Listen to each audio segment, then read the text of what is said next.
Number 6 है जिसमें हमने डिस्कस करना है फाइनाइट और इनफाइनाइट, फिर काउंटिंग प्रिंसिपल को डिस्कस करना है। तो देखिए फाइनाइट सेट क्या होता है, ये कुछ एलिमेंट्स इसमें पाए जाते हैं और वो काउंट भी किए जा सकते हैं, यानी वो सेट जिसको काउंट किया जा सके इसको फाइनाइट बोलते हैं। देखिए इसमें नंबर ऑफ़ एलिमेंट की तादाद कितनी है, 6, तो इसको हमने काउंट किया तो ये फाइनाइट सेट बना। अब देखिए अगर सेट बी को देखें, इसके एलिमेंट कंटिन्यूस है, कोई पता नहीं, तो ये इनफाइनाइट होगा। इनफाइनाइट किसे कहते हैं, जिसके एलिमेंट को काउंट ना किया जा सके। इस सेट को अगर आप देखिए ये इनफाइनाइट सेट है। अब देखिए फिर काउंटिंग प्रिंसिपल है। काउंटिंग प्रिंसिपल हम किसके लिए कर रहे हैं कि ए यूनियन बी की एलिमेंट को गिना जा सके कि इसमें नंबर ऑफ़ एलिमेंट कितने हैं। अगर ए और बी में इंटरसेक्शन है, एम्प्टी है, तो इसी सूरत में तो number of element in A और बी इक्वल होगा number of element in A plus number of element in B. ये सिंपल फार्मूला आपने यूज़ करना है।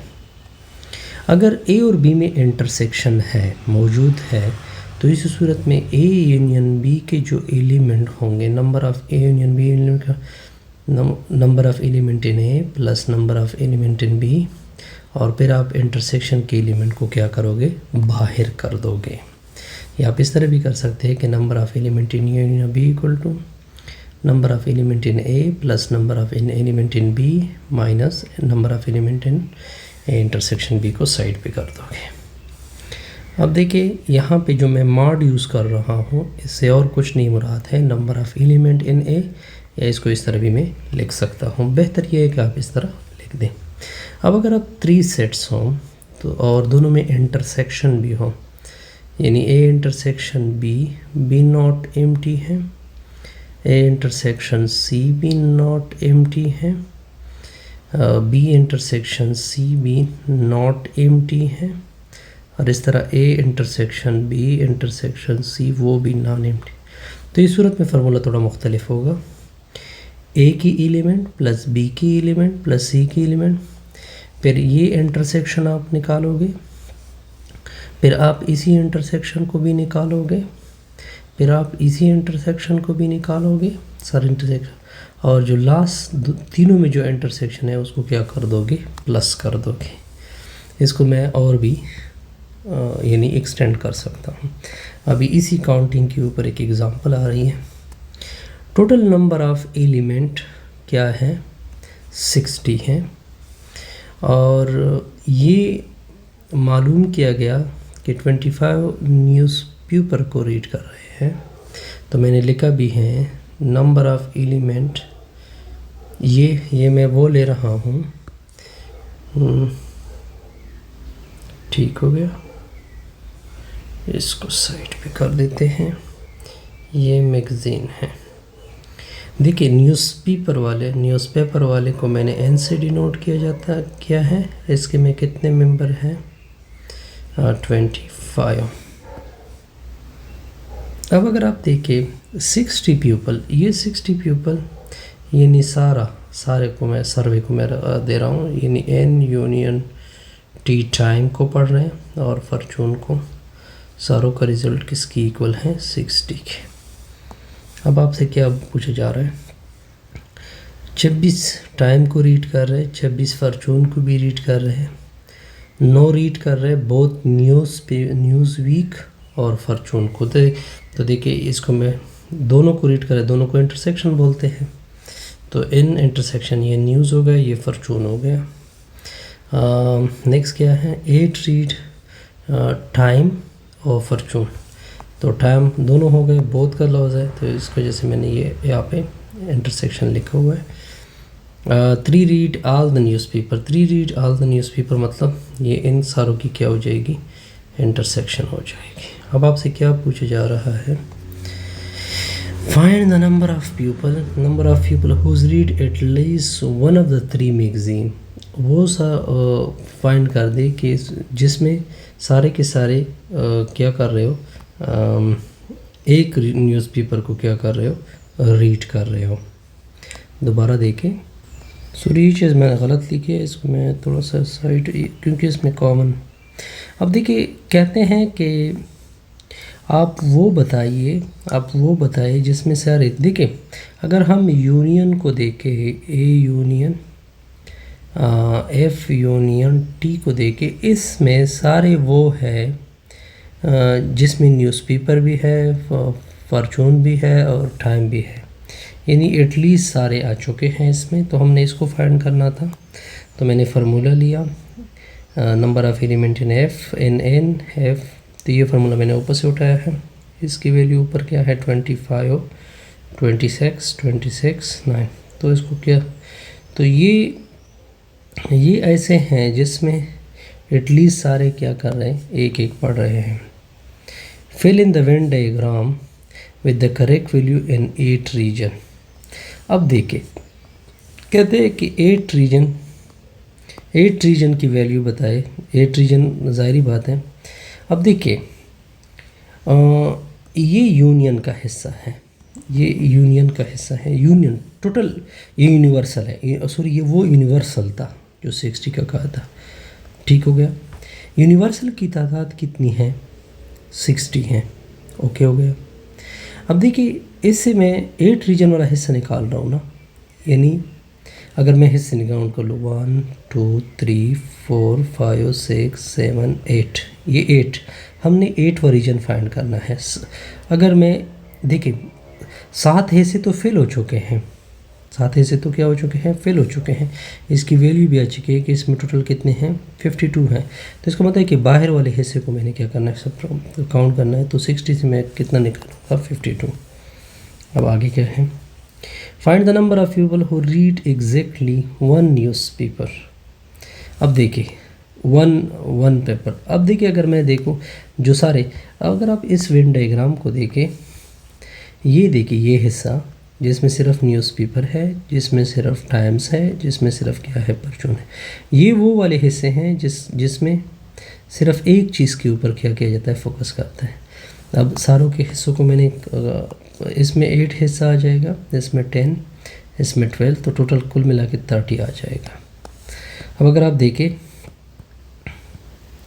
ये 20, वैसे n में क्या है, n को अगर आप देखें n में 25 है, तो कुछ हिस्सा तो इसका शेयर होगा f के साथ, कुछ हिस्सा इसका शेयर होगा t के साथ। सिमिलरली का कुछ हिस्सा f के साथ, कुछ हिस्सा n के साथ।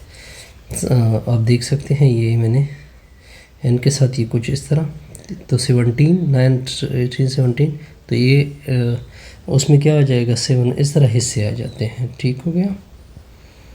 अब देखिए परमुटेशन आ रही है। परमुटेशन की क्या डेफिनेशन है, any arrangement of set of an object given order is called permutation. देखिए जब आपके पास एक नंबर ऑफ ऑब्जेक्ट हो, उससे आप डिफरेंट अरेंजमेंट बनाते हो, तो इसको क्या कहते हैं, परमुटेशन कहते हैं। ओके हो गया जी, बिल्कुल।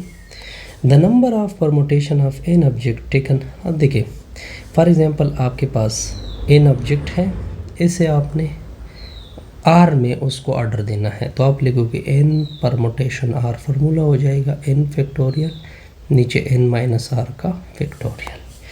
तो इसके ऊपर एग्जांपल करोगे, फॉर एग्जांपल अगर आपसे पूछा जाए एन की वैल्यू आपको गिवन है 5, आर की वैल्यू गिवन है 3, तो इस तरह लिख सकते हैं। ये डिफरेंट रिप्रेजेंटेशन है, इस तरह भी लिख सकते हैं, इस तरह भी लिख सकते हैं, इस तरह भी लिख सकते हैं, इस तरह भी लिख सकते हैं, डिफरेंट रिप्रेजेंटेशन मैंने आपके साथ। तो 5 परमुटेशन 3, 5 परमुटेशन 3, 5 परमुटेशन 3, इस तरह से 5 फैक्टोरियल 5 माइनस 3 फैक्टोरियल को पीछे की तरफ ओपन करोगे, 5 4 3 2 1 1 तक आओगे।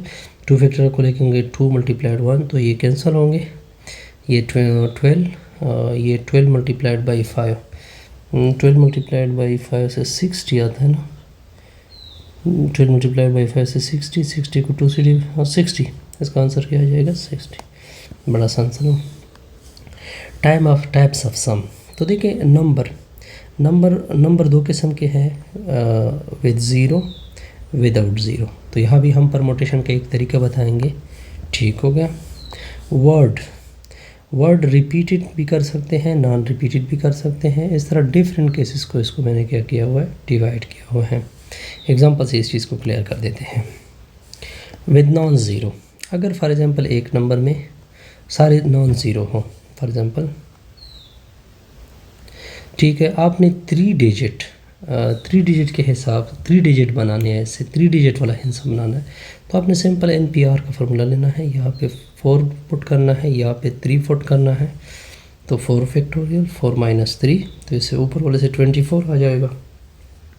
ओके, नीचे 1 फैक्टोरियल को 1 बोलते हैं, तो हम 24 अगर 4 डिजिट हो तो मैं 3 डिजिट के कितने हिस्से से बना सकता हूँ, 24। ये ओके हो गया जी।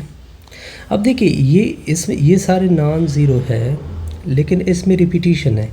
देखिए कौन सा डिजिट रिपीट हुआ है, 2। पहले आप टोटल को काउंट करोगे, 1 2 3 4 5, तो ऊपर 5 फैक्टोरियल आ जाएगा यहाँ तक। ओके, फिर 5 में से कितने डिजिट आपने बनाना है, 2 डिजिट, तो 5 में से 2 सब्ट्रैक्ट होगा, 5 में से 2 सब्ट्रैक्ट होगा तो 5 फैक्टोरियल, नीचे 5 में से 2 सब्ट्रैक्ट होगा, ये 3 फैक्टोरियल। अब देखिए 2 कितनी बार रिपीट हो चुका है, 2 टाइम्स, तो इधर 2 फैक्टोरियल लिखोगे तो ऊपर वाले से आ जाएगा 5 4 20 मतलब 60 120, नीचे इससे कितना आ जाएगा, 6 मल्टीप्लाइड बाई कितना हो जाएगा, 2 हो जाएगा ना, तो इसे 10 यहाँ तक। ओके बिल्कुल। अब देखिए एक और केस आ रहा है जिसमें फॉर एग्जांपल आपने 4 डिजिट लिए हैं लेकिन उसमें 0 भी आ रहा है, तो इसको किस तरह करोगे, तो आपने 4 डिजिट लिए तो ऊपर 4 फैक्टोरियल आ जाएगा, और आपने 4 में से 4 को क्या करना है, इसी से 4 डिजिट बनाने हैं, तो 4 में से 4 क्या होगा, सब्ट्रैक्ट होगा। ये तरीका आपका गलत हो जाएगा, तो आपके लिए हम एक आप और तरीका बताएंगे। आप इस तरह करोगे कि देखिए 0 तो इसी डिजिट के यानी 1000 के ऊपर नहीं रख सकते हैं ना, क्योंकि फिर तो वो 3 डिजिट हिस्सा बन जाएगा। तो यहाँ पे मैं 1 रख रहा हूँ, यहाँ पे मैं तीनों में से कोई भी हिस्सा आ सकता है, यहाँ पे तीनों में से कोई हिस्सा आ सकता है, तीनों में से कोई हिस्सा आ सकता है, तो लिहाजा मैंने 3 फैक्टोरियल लिखा। फॉर एग्जांपल यहाँ पे मैंने 2 रखा, तो यहाँ पे क्या क्या हिस्सा आ सकते हैं, 0 2 3, यहाँ भी तीनों आ सकते हैं, यहाँ भी तीनों आ सकते हैं, यहाँ भी 3 फैक्टोरियल, सिमिलरली 3, तो यहाँ पे मुख्तलिफ हिस्से आ सकते हैं। इन सारों को ऐड कर दो तो कितने हिस्से हम बना सकते हैं, 4 डिजिट के 18 हिस्से बना सकते हैं। अब वाले आते हैं वर्ड की एग्जांपल को। वर्ड की एग्जांपल को किस तरह कर सकते हैं कि repeated letter and non repeated letter.